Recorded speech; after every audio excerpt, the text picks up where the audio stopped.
편의 65절입니다. 찬양 가사 하나 갖고 앉으시면 돼요. 네. 자, 성경 말씀 시편 119편 65절입니다. 천천히 찾으셔서 줄을 좀 표시해 주시기 바랍니다.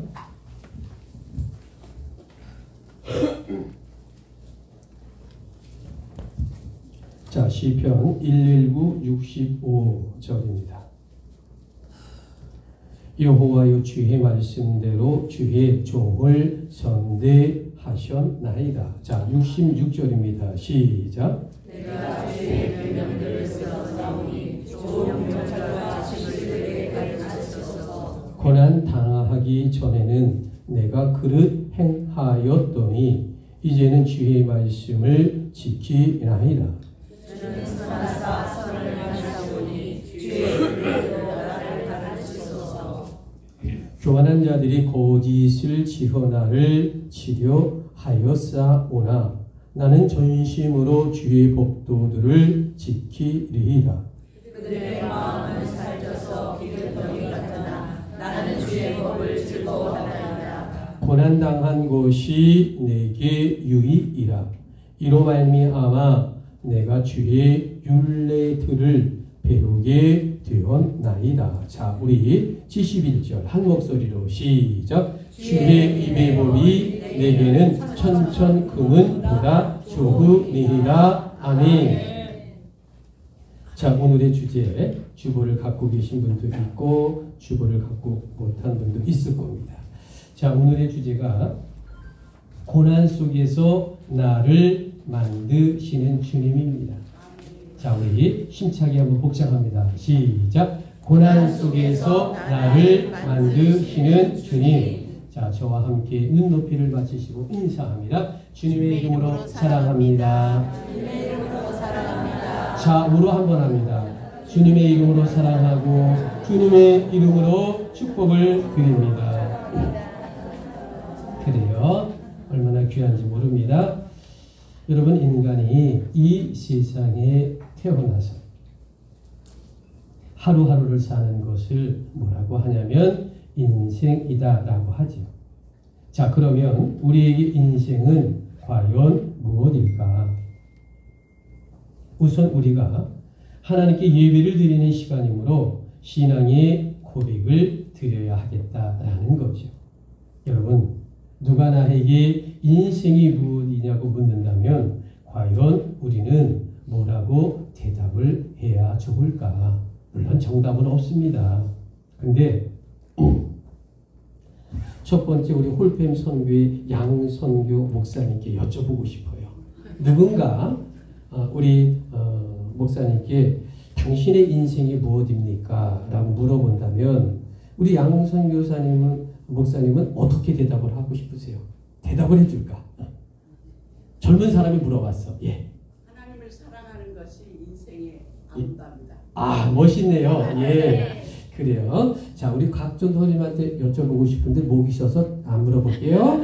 그래요. 자, 이사야 43장 1절을 보니까 야곱아, 너를 창조하신 여호와께서 지금 말씀하시니라. 내가 너를 지명하여 불렀나니 너는 내 것이라. 아멘이십니까? 아멘. 자, 여러분, 일반적으로 사람들이란 인생의 주체가 자신이라고 생각합니다. 그래서 자신의 꿈과 목표를 자신이 세우고 개척한다, 이렇게 이야기하죠. 여러분, 일반적으로 세상 사람들은 대부분 이렇게 생각할 겁니다. 그런데 일부 기독교인들도 말로는 신앙인이라고 하면서도 꿈을 세울 때에 실상은 자기 욕심대로 목표를 세울 때가 얼마나 많은지 모른다라는 겁니다. 자, 여러분, 저도 개인적으로 보면 고등학교 때 1학년입니다.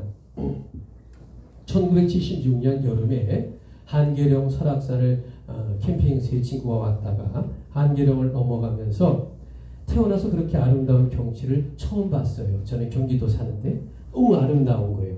그래서 그때 그 버스 안에서 설악산 장군바위를 보고 한계령을 넘으면서 하나님 기도했습니다. 제가 1년에 한 번씩 꼭 이 설악산을 찾기를 약속합니다. 그리고 왠지 모르지만 이 강원도에 살고 싶습니다. 이런 기도를 했어요. 그때 제가 고등학교 1학년의 신분이었지만 신천감리교회 고등부 회장이었거든요. 그런데 나의 꿈을 강원도 산골 오지에 들어가서 살기로 결심을 했어요. 그래서 여러분 누군가 저에게 당신은 왜 강원도 가서 살겠느냐 이렇게 고등학교 때부터 물어보면 저는 별명이 황강원도였어요. 고등학교 때. 친구들이 이제 막 이제 고등학교 1학년 때 놀다가 어이 황강원도 막 이래요. 제 별명이 황강원도예요. 너는 왜 강원도에 살라고 하니? 라고 물어보면 제가 뭐라고 대답을 했을까? 하늘과 바람과 별과 시와 새와 꽃과 나무가 있는 폭포가 있는 그런 산골 오지 마을에서 살고자 하는 것은 이 현실 세계에 대한 도피나 은퇴가 아니다. 하나님께서 그리스도께서 나에게 주시는 가장 새로운 삶의 도전이기 때문에 나는 산골 오지에 들어가서 농부로 살 것입니다. 이렇게 대답을 하고 제 명함에도 써서 갖고 다닌 겁니다. 하늘과 바람과 별과 시는 윤동주의 서시의 첫 구절에서 따온 거고요. 그리고 제 나름대로의 문장을 녹여서 이유를 설명했다라는 거죠. 그래서 저는 대학을 농과를 전공했습니다. 그리고 10년이라는 세월 동안에 강원도의 멋진 오지 땅을 찾아다녔고 답사를 했어요.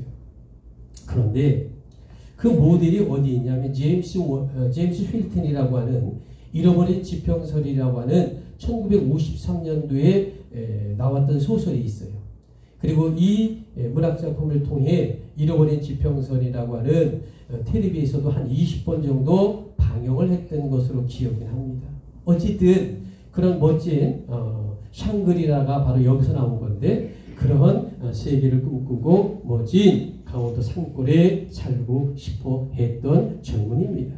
그런데 30살이 되었을 때 간경변의 중병에 걸리게 되었습니다. 저는 어느 날 하나님께 눈물로 기도했어요. 하나님, 제가 그토록 강원도 산골 삶을 원하신 거 주님 잘 아시지 않습니까? 제가 단 3개월을 살아도 죽어도 좋으니까 강원도 산골에 살다가 죽게 하여 주옵소서. 소원입니다. 라고 기도했어요. 자, 그랬더니 지금으로부터 37년 전인 1989년 6월 25일 6.25 날입니다. 잊어먹지도 않습니다. 우리 태어난 아들, 저 앞에 앉아있는 아들 생후 1개월 될 때 우리 아들을 데리고 강원도 산골 두메산골 휴대폰도 터지도 않고 텔레비도 나오지 않는 구룡령 갈천 약수터에 우리 아내와 우리 아들과 1개월 아들과 우리도 사모님하고 셋이서 이주를 해서 그곳에 정착했다라는 말씀입니다. 자, 여러분 무슨 말씀을 드릴까? 하나님을 믿는 주의 아들로 산골 오지에 살기를 그토록 원했어요. 그런데 그만 간경변에 걸려 생명의 위협을 느끼는 고난을 당하게 된 주인공이 바로 저였다라는 거죠. 자, 여러분, 그런데 기독교인인 제가 왜 강원도 산골 오지로 들어가려고 했을까? 자, 우리 음악 주시기 바랍니다.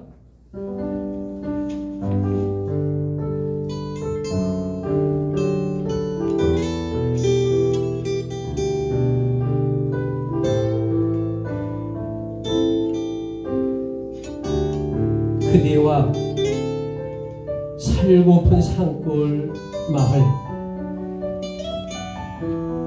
순경처럼 고수한 사람들이 모여 다툼과 시기도 가리지 않고 거짓과 미움까지도 마음 안 쓰는 산골이 나는 좋아. 사계절 꽃이 피고 산새들이 울어대는 물 맑은 산골에 기운을 입은 그대로 서로가 밝게 인심을 나누며 사는 것. 해와 달이 손톱만큼만 비추고 밤하늘의 별들마저 조각보의 무늬처럼 보이는 곳. 사시사철 아름다운 계절로 돌며 꽃피고 가스놓고 우거진 땅에서 무지개보다 더 아름다운 우리를 지으라. 고요가 등불로 타오르는 밤이면 낮 동안 못 따나는 그리움을 웅얼대고 삼짐승 울어대는 밤이 지나 새벽이 오면 내 사랑하는 이의 작은 손을 잡고 고운 믿음만이 꽃송이로 필 때쯤 푸르고 푸른 이만 모여 사는 작은 산골 마을로 향하리라. 내 작은 산골 마을로.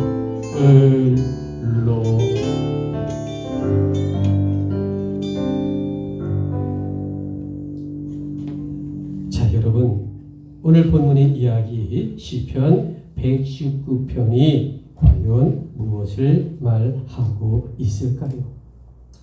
자, 오늘 이 119편의 제목은 여호와의 율법입니다. 한번 심차게 한번 따라해보세요. 여호와의 율법입니다.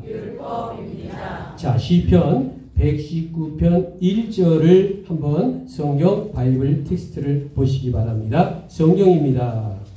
행위가 온전하여. 자, 1절입니다. 우리 천천히 고백합니다. 시작. 행위가 온전하여 여호와의 율법을 따라 행하는 자들은 복이 있으리요. 자, 여러분, 하나님은 당신의 말씀인 율법을 지켜 살게 되면 복을 주시겠다 약속하셨습니다. 아멘이십니까? 그런데 여러분, 인간이란 이 고난이라는 과정을 거치게 되는 것이 인생이다라는 거죠. 여러분, 그래서 저는 발천의 약수터 산골에서 죽음과 싸우며 병마의 고난과 사투를 벌였어요. 오늘 이 자리에 계신 모든 성도님들도 나름 주님 안에서 꿈과 소망이 가득했던 여러분 아니겠어요? 그런데 인생을 살면서 과연 어떠했을까? 그토록 아름다운 꽃길만 걸으셨나요? 하나님을 믿었고 예수 그리스도를 고백하면서 과연 그토록 부자되는 가부가 되셨습니까? 여러분, 이 인생이라고 하는 것은요, 생각보다 외롭잖아요. 또한 내가 생각하고 바라는 길보다는 어쩌면 훨씬 계획하지 못한 길로 가는 것이 인생이 아닐까. 여러분, 하나님께 눈물로 절규하며 기도해 보셨을 겁니다. 우리가 그 심한 고난을 받을 때 너무도 처참합니다. 그런데 여러분, 기독교인에게는 참으로 놀랍게 찾아오는 기적이 있어요. 여러분, 지금으로부터 34년 전 저는 투병 중인 하루였어요. 자, 그런데 가정 예배를 드리면서 찬양을 했습니다. 찬양을 했는데 어떤 곡을 했냐면, 혹시 여러분 지금 본문에 줄로 쳐놓고요, 503을 한번 503장 찬송을 한번 펴보실래요? 여러분이 상상할 수 없는 내용이 나옵니다. 찬송가 503장을 한번 펴보실래요? 어떤 내용이 있나? 자, 모르셨을 거예요. 처음 알려드릴게요. 자, 503장을 펴보시면, 자, 세상 모두 사랑 없어라는 찬양입니다. 여러분, 그런데 이 곡의 3절을 보실래요? 뭐라고 나옵니까? 503절, 어떤 사람 우상 앞에 복을 빌고 있으며 어떤 사람 자연 앞에 사랑 요구하다가 라는 가사가 나옵니다. 여러분, 많은 사람이 자연을 찬양하고 아름답게 노래합니다. 그런데 자연을 찬양하는 것이 잘못하면 우상 숭배다. 여러분, 저는 이 찬양을 부르면서 망치로 머리를 맞은 것 같았어요. 충격이었습니다. 왜냐하면 바로 이 이야기가 저에게 해당되는 이야기였거든요. 여러분, 지난 세월 자연 앞에 사랑을 요구한 그런 신앙인이었던 자가 바로 나였다는 걸 깨닫게 되었습니다.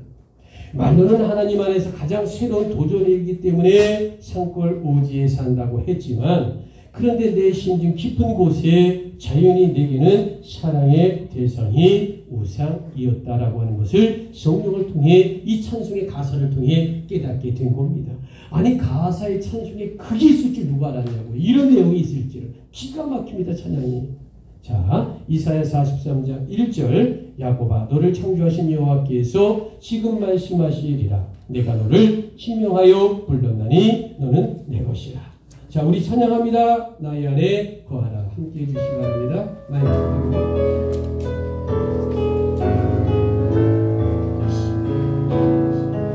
나의 안에 거하라. 나는 내 하나님이 힘차게 모든 환난 가운데 너를 지키는 자라. 두려워하지 말라. 내가 널 도와주리니 놀라지 말라. 내 손 잡아주리라. 내가 너를 지명하여 불렀다니 너는 내 것이라. 너의 하나님이라.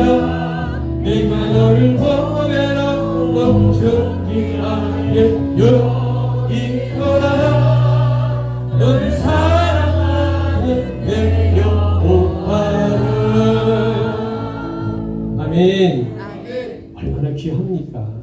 정말 나의 안에 거하라. 귀한 말씀입니다. 아멘이십니까?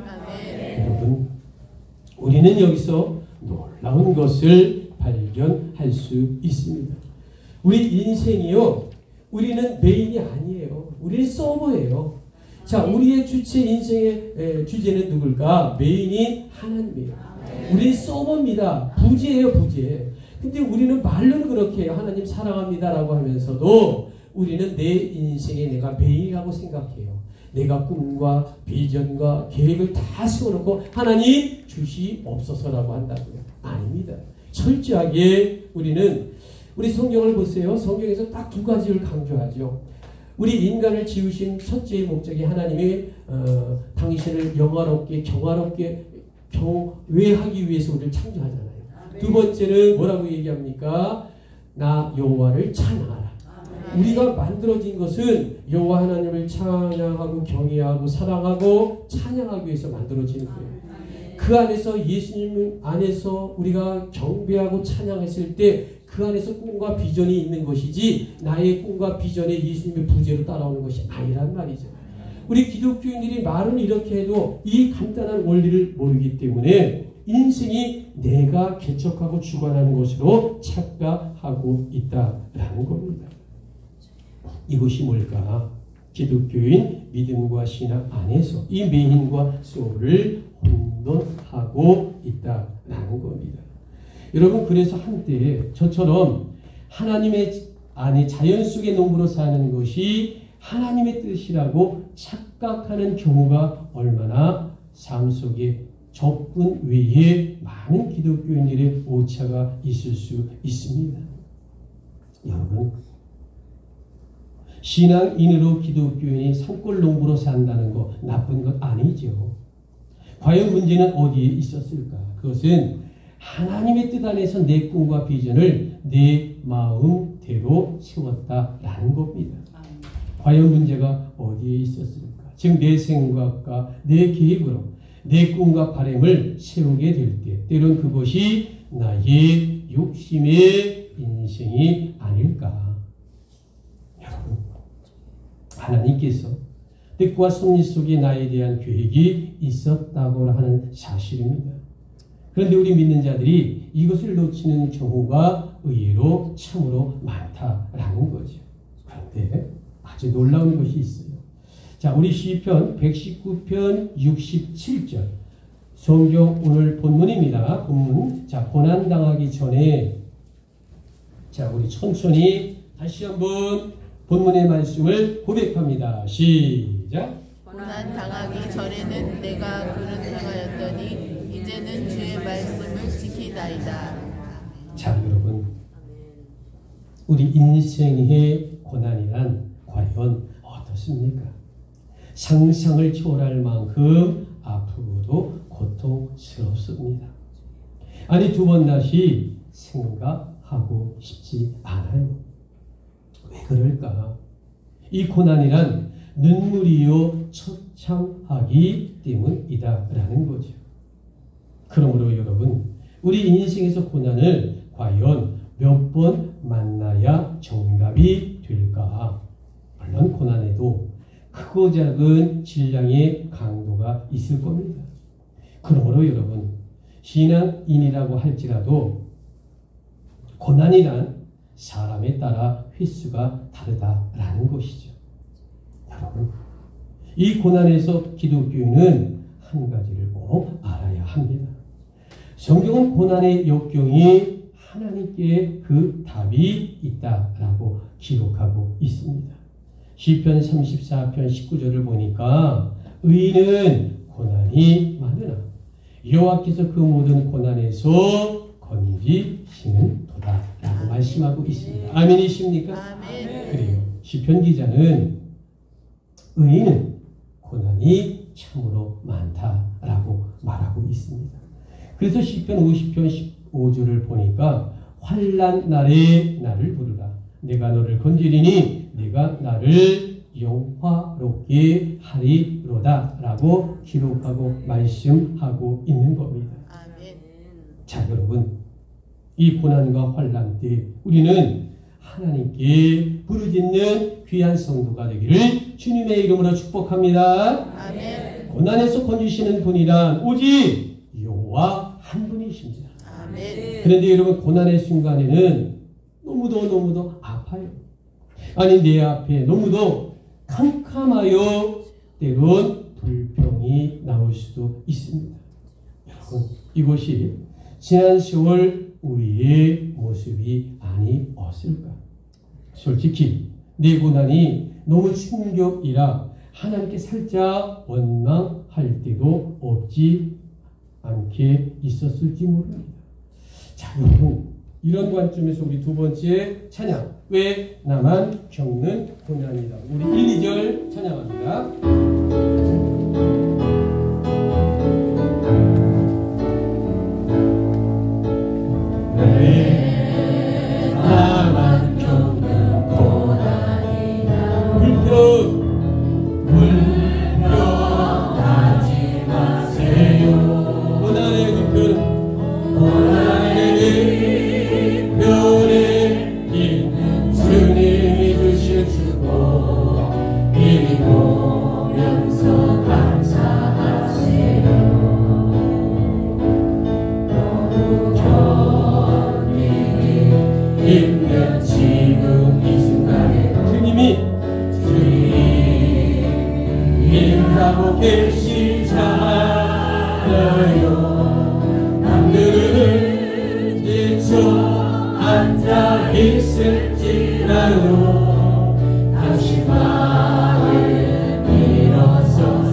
약속의 십자가요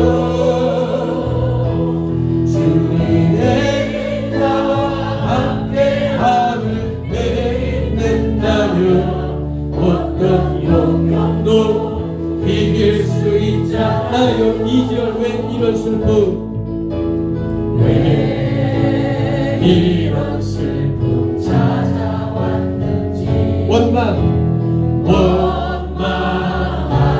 마세요. 당신이 것보다 주님께 받은 은혜 더 하늘에 감사하세요. 너무 힘든 지은 이 순간에 주님이 일하고 계시잖아요. 남들은 지쳐 앉아 있을지라도 당신 나를 일어서세요. 힘을 내세요. 힘을 내세요.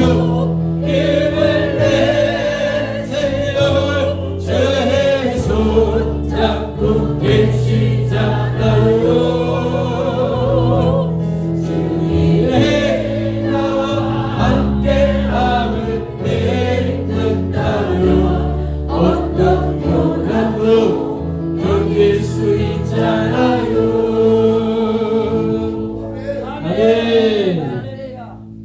여러분, 이 찬양에서도 고난 앞에 주님을 원망했다라고 시인하고 있습니다. 그러나 고난 속에서 함께 하신 하나님을 발견하고서는 그는 기쁨으로 주를 만났다라는 겁니다. 그래서 이제는 주님 앞에 고난이 축복임을 이 찬양은 노래하고 있습니다. 여러분, 저는 앞서 말씀드렸지만 오지산골 강원도 양양 갈천 약수터에서 14년 동안 TV도 안 나오고 휴대폰도 안 터지는 산골 오지에 묻혀 살았습니다. 그런데 그곳에 작은 초등학교 분교가 있어요. 그런데 놀랍게도 전교생의 40%가 우리 아이들입니다. 전교생이 5명인데 2명이 우리 애들이니까 전체 초등학교의 40%가 우리 아이들이에요. 자, 그런데 나는 이 갈천약수 산골에서 하나님이 창조하신 자연의 글을 쓰는 자연수필가로 또 다른 변신을 합니다. 왜? 내가 이제 자연이 우상과 사신이 아닌 것을 정료로 깨닫고 하나님 앞에 회개해 있기 때문에 새로운 세상을 변화시켜 줍니다. 자, 여러분, 그리고 간경변도 하나님의 은혜로 치유되어서 MBC TV 아침 만들기 생방송 출연한 기적도 있었어요. 그래서 허수정과 손석희하고 1시간 동안 생방송도 하고요. 또 KBS에서는 추석 특집 프로도 하고요.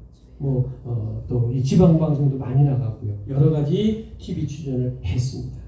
여러분, 이처럼 주님 안에서 이기적인 나의 신앙을 회개했더니 또 다른 세계를 펼쳐지게 만든다라고 하는 겁니다. 하나님께서 내인이 내 삶의 주인이 바로 하나님이심을 알고 고백하게 했더니 새로운 변곡점이 생기게 됩니다. 여러분, 목회자도 마찬가지고 모든 사람은요, 인생에 3번 기회가 온대요. 그게 돈 버는 기회가 아니에요, 여러분. 3번의 변곡점이 옵니다. 목사님도 언제 은퇴하시잖아요. 그럼 또 다른 인생의 변곡점을 사시는 거거든요. 예, 여러분들 마찬가지예요. 사모님들도. 그냥 살다가 주님 오시고 가는 게 아닙니다. 그러니까 요양보호사를 한다든가 또 학교에 가서 또 어떤 프로그램을 만든 거다든가 또 손주를 키우는 또 다른 세계를 만든다든가. 물론 저는 아까 책을 몇 권 썼습니다. 저는 5권 썼어요. 그리고 또 많은 신앙의 칼럼에 잡지에 썼는데 여러분은요, 저는 5권의 저서를 갖고 있지만 여러분 3권의 저서를 갖고 있어요. 왜 여러분 저자인지 아십니까? 여러분 다 인생의 작가예요. 왜냐하면 모든 사람은 내 과거라는 인생의 책을 쓴 사람이고 자신에게요. 두 번째 내 현재라는 또 다른 책을 쓰게 될 거고요. 또 나에게 내 인생의 새로운 세계에 대한 미래를 책을 쓸 것 아닙니까? 그러니까 여러분들 다 저자고 작가입니다. 아멘이십니까? 아멘. 그래요. 자, 그래서 꼭 3번의 변곡점이 오는데 저는 이제 두 번째 변곡점이 오게 되었다라는 거죠. 여러분, 이처럼 주님 안에서 이기적인 나의 신앙을 매개하였더니 정말로 새로운 작가의 인생을 살게 해 주셨다라는 겁니다. 그래서 5권의 저서를 발표하고요. 또 인생에서 전혀 다른 군부대 선교를 10년 동안 하면서 하나님께 영광을 돌렸다라고 말씀을 드립니다. 그런데 여러분, 산골의 14년의 삶 속에서 하나님의 창조 섭리가 얼마나 감사한지 모릅니다. 예를 든다면 제가 살았던 산골 동네에 이 산새들의 울음소리에도 하나님의 숨겨진 비밀이 있어요. 하나님은 각 산새들조차 색다르게 만드셨다라는 겁니다. 여러분 혹시 두견새라고 들어보셨을 겁니다. 산골 사람들은 홀딱 쪽박새라고 부릅니다. 그리고 깨꼬리 있죠. 깨꼬리를 강원도는 깨꼬리라고 안 하고요. 노랑 우던새라고 전혀 다르게 부릅니다. 저는 그래서 이걸 연구했어요. 자, 목소리가 좋은 깨꼬리는요, 이 둥지를 어디다 하냐면 이 나무 가지가 맨 끝에다가 동그랗게 집을 만들어요. 강원도가 유별나게 바람이 많습니다. 그러니까 바람만 조금만 불면 가지가 흔들려요. 가지가 흔들리면 자신의 집이 또 움직인단 말이죠. 그러니까 깨꼬리가 그 노란 깨꼬리가 예쁘게 깨꼬리를 우는데 좋아서 우는 것이 아니라 우던은 무슨 뜻이냐면 위험하다는 사투리거든요. 우리 집이 흔들려요, 위험해요, 이렇게 지적이는 제가 깨꼬리가 그렇게 우는데 이게 예쁜 노래가 아니라 우리 집이 큰일 났습니다 라고 우는 거랍니다. 자, 이렇게 달라요. 자, 여러분, 산골의 여름 철새인 호랑쥐박이라고 하는 새가 찾아옵니다. 여름 제만이요? 그래서 산골 사람들이 태어나서 무슨 도감을 본 적이 있어야지 수천 년 동안 도감이 본 적이 없어. 그러니까 입에서 입으로 전해지는 이야기로 저 새는 참새야, 저 새는 제비야, 저 새는 딱새야 이렇게 외우거든요. 눈으로 보이는 대로. 그러니까 어떻게 도감이고 우리나라에 제비 참새는 아는데 호랑쥐박이도 여러분 잘 모르잖아. 이 사람들도 마찬가지예요. 자, 그런데 호랑쥐박이가 있습니다. 그러므로 자신들이 생각나는 소리나 모습으로 그 새의 이름을 짓는 겁니다. 자, 예를 들어서 호랑쥐박이라는 새가 여름 첫 새가 있는데 이름이 여러 가지예요. 첫 번째 간첩새, 두 번째 시오새, 세 번째는 뭐냐면 삐꿍새, 네 번째는 뭐냐면 똑같은 새예요. 네 번째는 뭐라고 하냐면 피새. 자, 이게 무슨 이야기냐면 간첩새는 뭐냐면 요놈의 새는 꼭 밤 9시부터 밤중에 낮에는 한 번도 안 울어. 꼭 밤만 되면 무슨 무전을 하듯이 그렇게 해서 이름을 몰라. 누가 옆집 아저씨 때 물어보고 앞집 할아버지 때부터 몰라. 모르니까 뭐라 그래. 아유 저 간첩 같은 새. 그래서 간첩새예요. 자, 두 번째 시우새는 뭐냐면 이 새가 어떻게 우냐면요.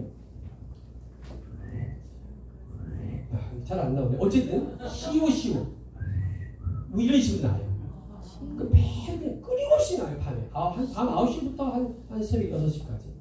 그러니까 이제 그렇게 우니까 오랜만에 이렇게 해보니까 바람이 제 옛날에 잘했어요. 이거 글 써가지고 상도 받았는데 아이고 참 마이크도 문제가 있네. 하여튼 시오 울어요. 그러니까 이건 시오새라고 합니다. 자, 근데 또 다른 사람은 뭐라 그러냐면 이제 우리 그 아저씨한테 물어봐서 아저씨 이제 그 새가 우니까 새벽에 물어봤어요. 저 무슨 새냐니까 아이고 황 선생 저것도 모르냐고. 저 무슨 새냐고 했더니 삐꿍새래. 아니 처음 들어봤어요. 삐꿍새라는 거죠. 왜 삐꿍이냐 그랬더니 이름을 모르잖아. 새 이름을. 그러니까 호랑쥐박인지 제가 이제 도감을 보고 연구한 거고 모르니까 호랑쥐박가 못생겼어요. 크긴 한데. 근데 이제 그 사람들 새도 잘 못 봐. 소리는 듣는데. 근데 밤 9시에 이제 창문을 닫고 자잖아. 밤에. 그러면 새벽 6시쯤 이제 아침에 밝은 문을 이렇게 열잖아. 창문을. 그때 삐꿍 열 때까지 이 새가 운대. 그래서 삐꿍새래. 야, 기가 막히게 이름을 붙였더라고. 삐꿍새. 야, 그래요. 또 두 사람 피새래. 그래서 왜 피새냐 하니까 아니 아까 말했지만 씨오 이렇게 운다 그랬잖아요. 2초도 안 했어. 그렇다고 소리가 무지 큰 것도 아니야. 그냥 여기서 1km 있어도 들리는 소리. 무지하게 큰 소리도 아니고 작은 소리. 아주 신경 쓰이는 소리 있죠. 그렇게 운다. 그러니까 밤새도록 우니까 저놈의 새는 피토할 거야. 그래서 피세래요. 그렇게 이름이 4가지예요. 근데 나중에 저도 그걸 몰랐어요. 그래서 유무부교한테 물어봤죠. 유무부교에서. 여기 자주 왔거든요. 유무부교한테 물어보니까 황 선생님 그걸 모르냐는 거예요. 그래서 왜 그러냐니까 경상도 참새하고 전라도 참새하고 조사를 해봤대. 이게 사투리인데요. 몰랐죠, 여러분들? 이 사투리, 그 유무부 교수가 얘기하는 겁니다. 우리 전문가가 볼 때는 이 새들도요 사투리를 좀 쓴답니다. 그러니까 참새 짹짹거리는 것도 지방에 따라 약간 틀리대요. 그래서 제가 그랬어요. 그러면 이 삐공새 그리고 이 피새 이런 것도 좀 글을 좀 써야 되냐? 아니 이거 지방마다 다 다른데 몇 배까지 되는데 어떻게 쓰냐? 황 선생이 정리해야 돼. 그래서 산새들의 애칭과 별명이라는 책을 제가 썼어요. 그래서 이 신문에 보도가 되고 아주 이건 세계적인 작품이에요. 우리나라에서 제가 쓰는 거. 이거 좀 압축해서 얘기하는 거거든요. 자, 그렇게 재미있게 연구한 책을 발표했습니다. 이거 제가. 자, 그래서 왜 이 얘기를 제가 드리냐면, 자, 이렇게 강원도 산골에서 갈천리학수 띄우는 편지로 도시인들에게 하나님의 자연을 글로써 전하는 자가 되었다라는 겁니다. 자, 그런데 이게 끝이 아니에요. 하나님의 계획 속에 47세에 신학을 하게 하고요. 그리고 53세에 목회자로 세우셨어요. 여러분, 하나님은 제게 적어도 3번의 변곡점을 통해 새로운 일을 맡게 하십니다. 지금 이건 저의 간증이고요. 동시에 이것은 여러분과 저의 동일한 관심사와 고통과 고난을 나눠주고 이 본문을 통해 함께 이 본문이 무엇을 말하고자 하는 이 예배 시간에 예배지요. 저의 개인적인 자랑이 아닙니다. 왜냐하면 이 본문과 저의 간증과 여러분의 고난이 오늘 시편 119편과 절묘하게 맞아떨어진 이 3000년 전의 이 시편의 말씀이거든요. 자, 여러분 오늘의 주제 고난 속에서 나를 만드시는 주님. 자, 한번 따라해요. 고난 속에서 나를 만드시는 주님. 자, 우리 71절을 봅시다. 시편 119편 71절. 고난당한 것이 시작. 고난당한 것이 내게 의이라. 이로 말미암아 내가 주의 율례들을 배우게 되었나이다. 아멘. 여러분, 오늘의 본문 시편 119편이 뭘까? 저자가 비상이에요. 이 119편은요 66권의 성경 중에 이 절 중에 가장 긴 장이에요. 특별히 119장은 시편 150편 중에서도 가장 찬란한 하나님의 시적 문학의 성경으로 알려진 귀한 말씀입니다. 그래서 오늘 성경은 어떤 것을 말하냐면 지혜의 시 중에서도 손을 꼽을 만큼 귀한 성경의 본문의 말씀입니다. 한마디로 오늘 말씀의 핵심이 뭐냐? 믿는 자의 인생이란 오직 주님만이 이 고난 속에 나를 만들어 가신다라고 하는 겁니다. 아멘. 여러분, 정말로 우리가 오해하지 말아야 할 것은요. 하나님, 나에게 정말 한 번만 나 하나님 주님의 뜻을 보여주세요. 하나님, 정말로 내가 어찌해야 할까요? 여러분, 하나님은요 1000년을 해도 그거 여러분 대답 안 줍니다. 성경을 주셨기 때문에요. 하나님의 뜻을 아는 거는요 간단합니다. 나의 지, 정, 의, 인격, 그리고 내가 여태까지 신앙생활 한 것, 그리고 내 판단력, 이 모든 영적인 지, 정, 의를 통해 하나님의 뜻을 말씀을 읽고 예배를 통하고 목사님의 지도와 교육을 받아 내가 갖고 있는 전체적인 인격이 있죠. 영성이 있죠. 내 신앙이 있죠. 이거를 통해 하나님의 뜻을 발견하는 겁니다. 아멘. 여러분, 이걸 놓쳐요 우리가. 그러니까 수준에 따라 하나님의 뜻을 볼 수 있는 거예요. 근데 우리는 맨날 꿈으로 달라고 그러고 뭐 어디 가서 계시 받고 안수 받고 그러고 뜻을 알아요. 하나님 제일 미워하는 게 뭐냐? 미래 아는 거 싫거든요.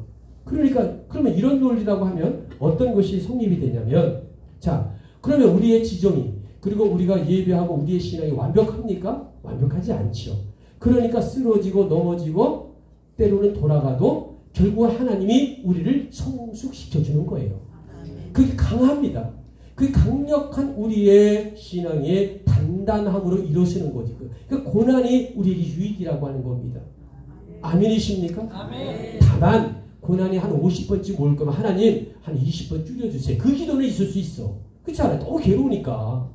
근데 여러분 하나님의 뜻을 막 이렇게 계시나 뭐 이렇게 하는 것이 아니라 내 인격과 수준과 신앙과 믿음과 목사님의 지도를 받아서 나의 연륜과 인격과 지정의와 나의 영성이라고 하는 이 수준에서 해석하고 접근할 수밖에 없잖아요. 그렇잖아요. 내가 초등학생이에요? 그럼 내가 초등학생에 맞는 문제를 풀 수밖에 없습니다. 내가 대학원생이에요? 그럼 대학원생에 맞는 문제를 풀 수밖에 없어요. 1, 2, 3 안 하잖아요. 근데 우리는 하나님의 뜻을 왜? 하나님의 뜻을 알라고 기도 안 해요. 안 가르쳐줍니다. 하나님은요. 너의 수준대로. 말씀을 통해 이미 정해줬고 설교를 통해 주어졌고 기도를 통해 찬양을 통해 예물을 통해 우리의 모든 것이 예시고 하나님이 알려주셨기 때문에 우리는 뭐냐? 우리의 지정의와 인격과 신앙의 성숙됨과 인격의 성장을 이 신앙을 통해 배우며 하나님의 뜻을 또 교제하면 하나님의 뜻을 좀 더 가까이 알게 된다라는 겁니다. 아멘. 여러분 제 이 원리를요. 여러분 저는 이 책을 보고 미국의 이 책 보고 깜짝 놀랐어요. 그래서 신앙서적을 봐야 돼요. 여러분. 이런 거를 우리가 깊이 있게 정말 유명한 목사들이 그 아픔과 고통을 통해 깨닫게 되거든 이 성경을 통해서요. 그러니까 여러분 지금 판단하고 생각하는 것이 여러분의 수준에 맞는 신앙의 정확한 답은 아니지만 그 수준밖에 볼 수 없기 때문에 여러분 힘들고 어렵고 돌아가도 결국 하나님이 성숙하게 하고요. 고생하지만 그것이 나를 단단하게 신앙의 인격을 세워가기 때문에 너무 그렇게 기죽지 않기를 원합니다. 자신감 갖기를 원합니다. 왜? 여러분의 수준, 저의 수준은 날마다 영으로 성장하기 때문입니다. 아멘이십니까? 아멘. 그래요. 자, 여러분. 그렇기 때문에 여러분 무엇을 우리가 이야기할까?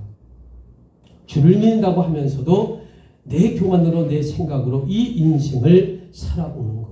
이거를 회개해야 되거든. 그런데 하나님의 뜻을 전혀 달라요. 오직 당신의 뜻에 따라 우리가 살기를 진실로 원하시거든. 다만 좀 얻어터지는 게 조금 즉각 안 해서 그렇지 조금 이렇게 시간을 두고 하나님이 기다린다는 거죠. 여러분 우리는 이 놀라운 영적 비밀이 깊이 있게 깨닫지 못하고 오직 주여 내 문제를 해결해 달라고 때를 쓰는 기도할 때가 많아요. 아니에요 여러분. 답은요 이미 다 나와 있어요. 여러분이 기도한다고 막 복권처럼 막 부자가 되는 게 아니라니까요. 여러분 이미 복은요 여러분 구약에서 이미 다 우리에게 주셨어요. 신약에서 주시는 건 영적인 축복을 많이 강조하거든요. 그러니까 구약에서는 이미 본대로 주신다고 약속했고 신약은 영적인 축복을 주고 있거든요. 그러니까 하나님의 뜻을 알아서 우리가 그분께 순종하고 교제한다면 우리가 성숙된 영의 하나님의 말씀에 가까이 있다면 이 괴롭고 힘든 고난을 우리는 좀 더 성숙되게 한 단계 성숙되게 우리가 극복해 나가고 고난이 유익이라고 하는 고백을 통해 사랑과 이 놀라운 사실을 우리 이웃들에게 전하는 우리 사모님들 되지 않을까 생각되어집니다. 자 여러분 이제는 이 잘못된 원리를 우리들이 발견하게 되었어요. 여러분 그래서 이제부터는 지난 시절 내 이기적인 신앙을 회개만 하면 됩니다. 그리고 고난 속에서 나를 만드시는 주님께 감사하는 성숙된 신앙이 되기를 다짐하기를 원합니다. 여러분 이 놀라운 신앙의 지혜를 과연 깨닫게 되면 어떻게 될까? 119편 71절을 다시 한번 고백합니다. 고난당하는 것이 시작. 고난당하는 것이 내게 유익이라. 이로 말미암아 내가 주의 율례들을 배우게 되었나이다. 아멘이십니까? 자 여러분 모세도 3500년 전에 미디안 광야에서 40년 동안 여러분 고난을 통해 다듬어졌잖아요. 요나 또한 어떤 상황을 겪은 인물입니까? 물고기 뱃속에 사흘 동안 갇혀 있는 고난 속에서 나를 만드시는 주님을 만났기에 니느웨 성으로 향했던 사실 우리가 너무도 잘 알잖아요. 자 여러분 오늘의 주제 고난 속에서 나를 만드시는 주님 결론입니다. 그렇다면 과연 우리는 고난 속에서 나를 만드시는 주님, 과연 어떤 새로운 삶을 살 수가 있을까? 가번 첫째, 하나님의 말씀을 지켜 순종하는 복을 받으라 라는 것입니다. 아멘이십니까? 아멘. 자, 여러분, 과연 우리는 고난 속에서 나를 만드시는 주님 어떻게 만나고 새롭게 살 수 있을까? 오늘 본문 119편이 그걸 말하는 거예요. 둘째, 인생이 사모하는 것을 이 세상이 아니라 하나님의 구원뿐이다 라고 말하고 있는 것입니다. 아멘이십니까? 아멘. 자, 그러면 과연 우리는 고난 속에서 나를 만드시는 주님 과연 어떤 새로운 삶을 살 수 있을까? 우리 119편이 무엇을 말하냐? 셋째로 극심한 고난 속에서 내게 희망이란 주님의 말씀뿐이다 라고 말하고 있는 것입니다. 여러분 아멘이십니까? 자, 그러면 과연 우리는 고난 속에서 나를 만드시는 주님 과연 어떤 새로운 삶을 살 수가 있을까? 네 번째, 내가 절망에 빠지지 않고 주를 원망하지 않으면 하늘의 소망을 이룬다라고 말씀하고 있는 것입니다. 여러분 아멘이십니까? 아멘. 그래요. 그러면 과연 여러분 고난 속에서 나를 만드시는 주님 과연 어떤 새로운 삶을 살 수 있을까? 마지막 다섯 번째 바본입니다. 자, 주의 성도가 환난을 받을지라도 주를 의지하면 새로운 영적 은혜가 주어진다라는 말씀입니다. 여러분 아멘이십니까? 그래요. 여러분 오늘의 말씀 시편 119편 다시 정리합니다. 마지막으로 오늘 성경 시편은 여호와의 율법을 말합니다. 그렇다면 과연 하나님의 율법은 무엇일까? 자, 이것을 바로 토라라고 하는데 하나님의 법도입니다. 그래서 하나님의 율법이란 결국 율례와 계명과 법도라는 표현으로 하나님의 말씀임을 증거하고 있다라는 거죠. 여러분, 그러나 우리들은 내 인생길에서 신앙인으로 살면서도 하나님의 말씀을 바로 지키지 못할 때가 사실 적지 않게 있어요. 그래서 고난을 받을 수도 있습니다. 또한 이기지 못한 상황에 빠질 수도 있어요. 그런데 여러분, 그 절망의 순간에서도 하나님은 여전히 고난 속에서 나를 만드시는 주님이라는 사실입니다. 아멘. 아멘이십니까? 아멘. 여러분, 이것은 우리들이 진정 깨닫게 된다고 하면 시편 119편 71절 그것이 바로 나의 고백이 된다라는 거죠. 자, 71절 다시 한번 고백합니다. 시작. 고난 당하는 것이 내게 유익이라. 이로 말미암아 내가 주의 율례들을 배우게 되었나이다. 아멘. 자, 여러분, 부디 이 성경 구절을 고백할 수 있다면 저와 여러분은 고난 속에서도 영적으로 성숙한 성도로 성장할 수 있다라는 거죠. 이 말씀을 고백하는 자만이 119편 72절 보십시오. 마음으로 다가와서 기쁨이 될 겁니다. 자, 72절 시작. 주의 입의 법이 내게는 천천금은보다 좋으니이다. 아멘이십니까? 아멘. 여러분, 이제 마지막으로 외칩니다. 오늘 주제, 고난 속에서 나를 만드시는 주님. 이것은 과거의 이야기가 아니에요. 바로 오늘 우리의 이야기다라는 거죠. 부디 내 삶의 눈물의 고난 속에서 하나님은 나를 위해 고통을 함께 나누신 분입니다. 그리고 내가 힘들 때에 주님 또한 눈물을 흘려주셨어요. 여러분, 그 이유가 뭔지 아십니까? 하나님이 우리를 너무 사랑해 주신 분이기 때문에 그렇습니다. 그래서 예수 그리스도의 십자가 보혈을 통해 우리를 구원해 주시는 분이십니다. 여러분이 우리는 이 시편 119편을 통하여서 새로운 희망으로 살아야 합니다. 기죽지 않기를 원합니다. 이유가 뭔지 아십니까?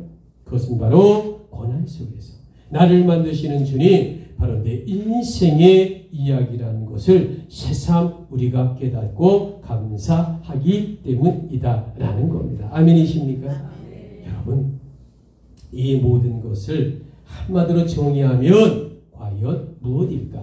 마지막으로 정리합니다. 내 인생의 고난 속에서 나를 만드신 주님이 진실로 은혜였다라는 겁니다. 그래서 우리는 나를 위해 십자가 지신 주님만 생각하면 눈물이 흐릅니다. 때론 내가 주님의 마음을 얼마나 아프게 했을까. 내 고통이 이 세상에 가장 크다고만 나의 아픔만 붙들고 늘어난 자가 아닐까. 내 옆에, 내 뒤에, 내 형제들은 얼마나 처절하고 아프고 고통을 당했는데 내 아픔만 크다고 내가 하나님 앞에 원망하지 않았을까. 그러나 그럼에도 불구하고 내 아픔과 고통 속에 주님이 나를 만드셨고 성장시켜주고 지켜주셨다라는 겁니다. 또한 고난 속에서 나를 만드신 주님 생각하면 그것이 바로 주님의 은혜였다. 아멘. 주여 진실로 감사합니다. 내 지난 아픔의 고난의 눈물이 지금와 생각하니 그것이 주님의 은혜였습니다. 주여 늦게나마 이 주님의 은혜를 깨닫게 되었기에 진정 감사합니다. 주님 이제는 더 이상 눈물 흘리지 않으렵니다. 고난 속에서 나를 만드신 주님이 진정 주의 은혜였음을 이처럼 늦게 고백합니다. 자, 은혜 찬양합니다.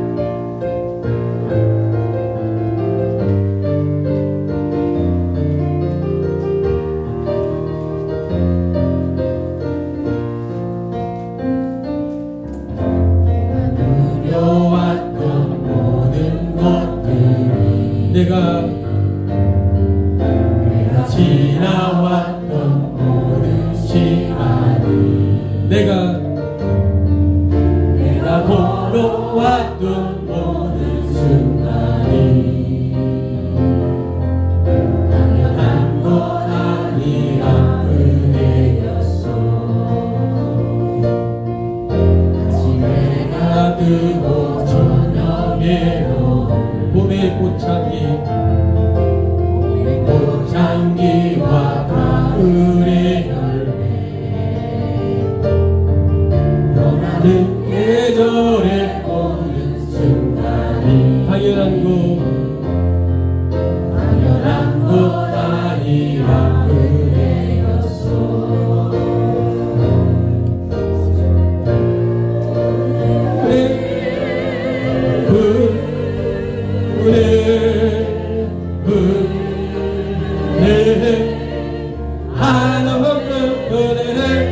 내 삶에 당연한 것 하나도 없었던 것을 모든 것이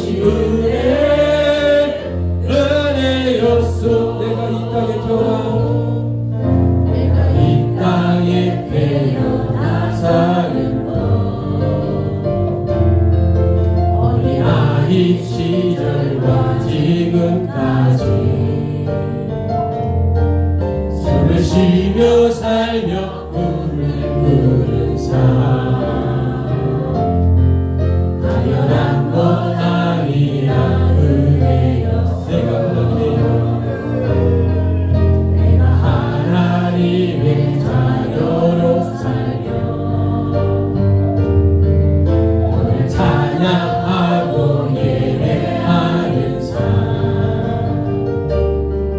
복음을 전할 수 있는 축복이 당연한 것 아니라 은혜였어. 오신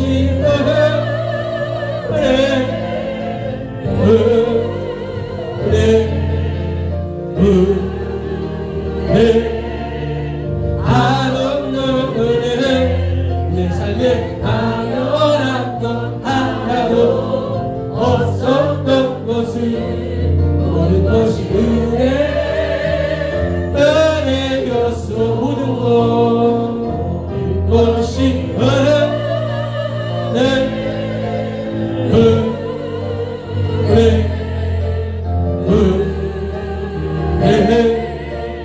한없는 은혜 내 삶에 당연한 것